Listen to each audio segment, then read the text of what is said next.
Kawan-kawan, kali ini saya curhat kawan-kawan, curhat.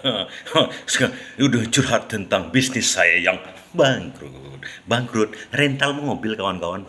Rental mobil itu adalah bisnis yang penuh risiko. Kita melepaskan mobil, bahan, barang bergerak kepada orang dengan hanya ongkos-ongkos 200 per hari, 300 per hari, harga mobil 300 jutaan. Sangat luar biasa. Tapi kawan-kawan, saya pernah punya usaha itu tahun 2010 ke bawah dulu, kemudian bangkrut. Nah, cerita ini saya bagikan sama kawan-kawan sekedar curhat bagaimana usaha saya bisa bangkrut. Pertama-tama ceritanya begini kawan-kawan, supaya menjadi pelajaran sama kawan-kawan, sesuai dengan kata-kata Jack Ma. Jack Ma itu ya orang kaya yang di Cina itu kawan-kawan, konglomerat, punya Shopee, punya banyak yang dia punya sekarang itu kan. Dia katanya begini, belajarlah dari kesalahan orang lain. Nah, kawan-kawan, belajar dari kesalahan saya. Kesalahan saya itu begini, kawan-kawan. Saya ceritakan sejarahnya dari awal ya. Nah, saya punya dulu rental mobil. Kemudian ada yang menggabung-gabungkan mobil ke saya. Saya dapat fee di situ. Saya lepaskan mobil itu kepada orang lain. Cerita awal pertama, saya beli sebuah mobil Innova kawan-kawan dengan DP besar. Cicilannya kecil. Waktu itu cicilan Innova itu satu mobil itu baru saya punya. Waktu itu ada dua mobil saya. Punya mobil sedan lama satu sama mobil Innova pertama saya kan. Kemudian karena ada teman yang punya rental juga. Nah, ini kisah nyata ini kawan-kawan. Nama dan apanya ada tapi saya samarkan aja. Dan punya rental mobil. Maju dia. Punya cerita saya bawa Innova ke situ kan, ya, biasalah membanggakan saya punya Innova baru gitu kan, baru keluar dari dealer. Sampai di situ saya agak senang lah kawan-kawan itu kan. Kemudian dia tanya sama saya, mau dirental kan enggak, bro? Mobilnya tahun 2007 itu kejadiannya, 2007 itu ya. Saya rental. Cuman pikiran saya mengawang, mau dirental kan tidak sayang kan mobil. Tapi akhirnya karena ada cerita, saya udah lama cerita juga dengan dia, apa salahnya saya coba merentalkan. Jadi kawan-kawan, sebulan itu saya dapat duit 9 juta. Dia kan direntalkannya 350 juta per hari. Dia dapat fee 50, saya dapat 300-nya di store sama saya. 3 juta kawan-kawan. Sementara cicilan mobil saya itu tidak sampai 3 juta sebulan. Gawat, waktu itu nama saya masih baik, masih sombong. Jadi waktu itu saya ambil tambahannya Avanza. Bukan satu kawan, dua langsung. Saya beli dengan DP, dileasingkan begitu kan.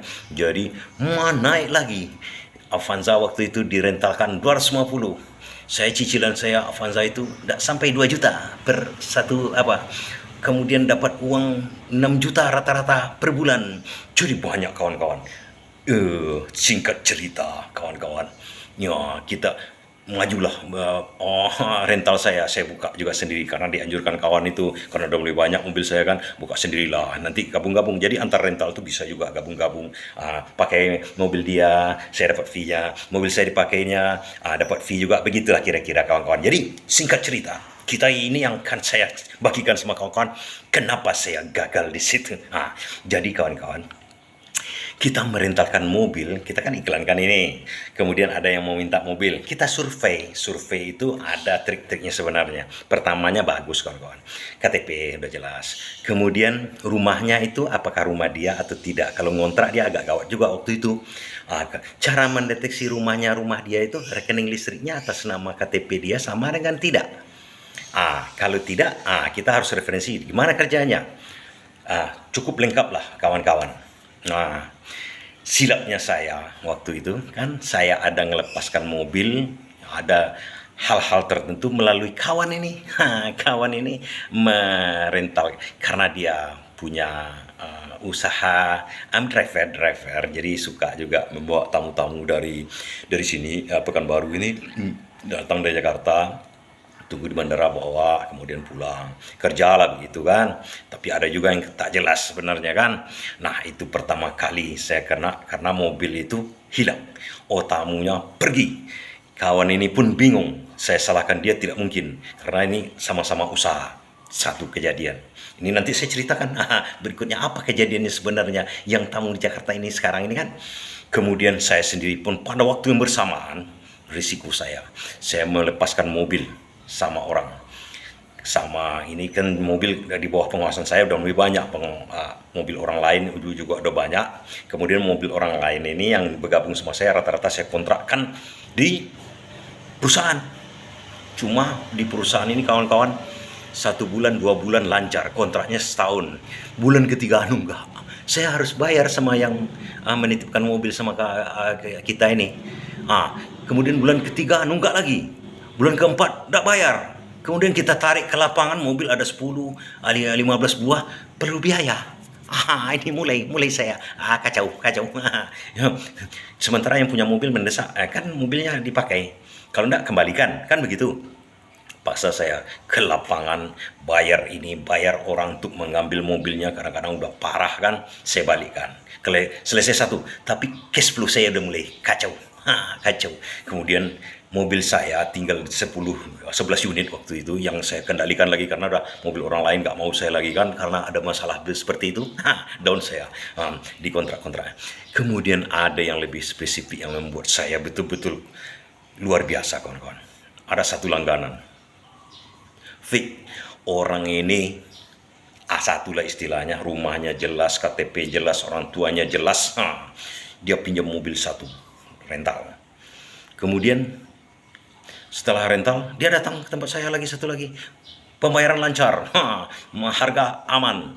Kemudian dia datang lagi. Bang, minta tolong untuk mobil dari kawan saya. Ini mobil saya udah hilang satu ini. Ini datang lagi si yang lain ini. Mobil saya yang satu udah kecar-kacir, udah bingung. Leasing udah begini-begini sama saya kan. Udah cari-cari. Kemudian ini datang kepada saya. Mobil, tambah lagi mobil satu untuk pamannya katanya. Karena dia lancar, A1, saya kasih aja begitu, satu lagi. Kemudian tidak lama habis itu, datang lagi dia. Bang, pakai mobil satu lagi. Untuk siapa? Untuk paman saya satu lagi, dia ada usaha bisnis. Karena dua-duanya lancar, saya kasih lagi. Nah, setelah saya kasih yang satu itu, bulan berikutnya dia tak bayar lagi. Kemudian dia hilang, saya cari ke rumahnya, tak ada, di telepon tidak diangkat. Kacau saya kan. Akhirnya yang keempat ini bingung saya kan, bagaimana cara ngakalinya nih. Leasing udah datang ke rumah pakai debt collector, bawa sangar-sangar jadi takut kita kan, karena leasing itu banyak memakai yang debt collector begitu. Terus kawan-kawan saya selidiki lah, tentu saja saya berusaha dengan sekuat tenaga. Akhirnya saya temukan modusnya kawan-kawan. Yang pertama itu namanya, saya samarkan aja lah ya, karena ini dia perempuan ini datang ke Pekanbaru, keluar sana sini, bisa memasukkan anak orang lain ke polisi, ke pegawai negeri sipil. Kemudian adalah satu yang ingin anaknya jadi polisi, kemudian bayar 90 juta, tapi lama-kelamaan, dia kan mau pakai mobil saya itu, lama-kelamaan tidak juga ada beritanya. Sementara ini yang mau masukkan anak ke polisi itu punya rumah makan, sementara dia pakai mobil saya ke situ, makan di situ, dia bawa sendiri lagi kan, makan di situ. Akhirnya karena tidak tahan yang punya rumah makan ini, mobil saya itu disitanya. Dia punya menantu juga Brimob, kita sebut aja enggak apa-apa, karena kisah nyata saya. Kemudian bayar uang saya 90 juta lagi, kalau enggak mobilmu ini saya tarik dulu, saya tahan. Ibu itu biarkan aja, karena mau bukan mobil, dia cicing ke Jakarta. Nggak tahu lagi dari mana Jakarta, saya nggak tahu. Ini dapat saya kasus satu. Mobil itu ditaruh di rumahnya ibu yang punya rumah makan ini. Dan itu diawasi oleh menantunya yang Brimob. Ini kisah nyata kawan-kawan. Setelah itu saya bingung ini bagaimana cara menyelesaikan. Saya tanya sama dia nggak mau. Ini mobil saya bilang ini surat-surat segala macam. Tidak katanya. Ini mobil ibu itu, saya ambil dari ibu itu. Oke, saya diam dulu. Belum saya kasih tahu ke leasing nih. 3 lagi harus saya kasih tahu. Rupanya yang 3 lagi ini oleh si yang A1 tadi itu digadaikan. Rata-rata digadaikan kepada orang baga. Orang baga ada, pokoknya aparat lah begitu kan. ini luar biasa. Tapi dapat sama saya semua kawan-kawan. Karena leasing udah mengancam saya akan dikriminalkan karena tidak tahu, tidak boleh mobil itu di leasing, direntalkan, di pokoknya ada peraturan-peraturannya sebenarnya kawan-kawan. Mobil-mobil pribadi itu tidak boleh dibisniskan. Nah, kesalahan saya dilarikan orang, diapain, kecuali dimaling, dirampok kita atau yang lain-lain, ada asuransinya. Nah, ini kisah nyata kawan-kawan. Akhirnya keempat-empat mobilnya dengan mengeluarkan biaya dan info dari kawan-kawan yang membantu saya ucapkan terima kasih dalam kesempatan ini kalau ada yang menonton. Akhirnya keempat-empatnya dapat. Sementara mobil saya yang lain udah ditarik leasing, ada yang saya jual, kemudian dilunasi ke leasing. Begitu tinggal ada lagi mobil saya yang 4 ini saya bilangi sama debt collector yang datang baik-baik ke belakangan, karena yang sebelumnya akhirnya saya jadi nekat juga kawan-kawan. Saya hadapi aja orang itu, saya cari maunya karena udah ngancam-ngancam ke keluarga saya ancam juga orang itu yang ada pemegang surat-surat leasing untuk menarik dari mobil saya, karena ada ancaman ke keluarga. Saya selidiki dia, kemudian saya cari tahu keluarga juga, saya ancam juga dia, kalau kau macam-macam dengan cara begini, saya juga ada tahu keluargamu bagaimana. Jangan kau singgung keluarga saya tak akan nyinggung keluargamu. Di situ dia diam. Kau kalau mau kau baik-baik, kita baik-baik. Mobil itu udah dapat sama saya sekarang. Jadi, tapi aku tak mau kau yang menariknya. Saya datang ke leasing. Saya tak mau dia. Saya mau yang lain. Akhirnya diberikanlah, ada kawan-kawan nongkrong-nongkrong dulu di persimpangan, begitulah kira-kira. Agak reman dia sedikit kan. Sekarang kebetulan udah meninggal kawan itu.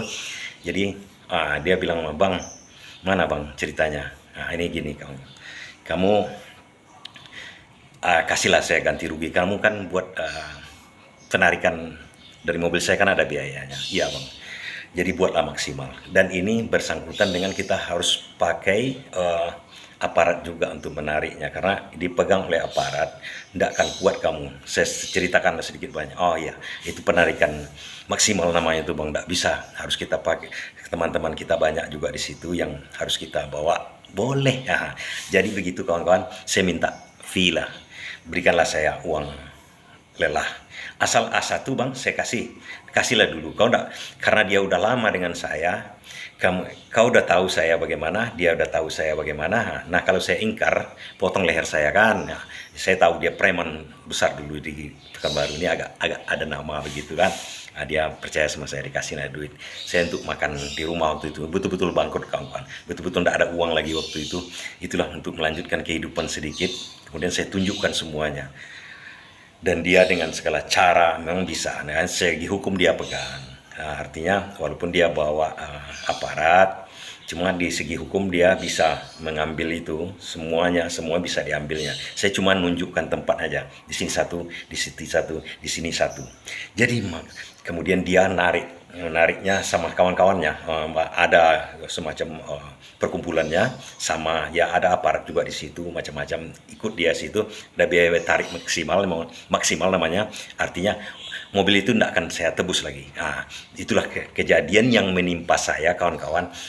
Maksud saya di sini saya membagi ini ke kawan-kawan agar kawan-kawan bisa juga belajar. Kalau memang membuka usaha rental, yang kawan saya yang tempat saya bergabung itu tetap maju sampai sekarang. Tapi dia hati-hati kawan. Nah, itulah sedikit saya gambarkan, sekadar curhat untuk jadi pelajaran sama kawan-kawannya.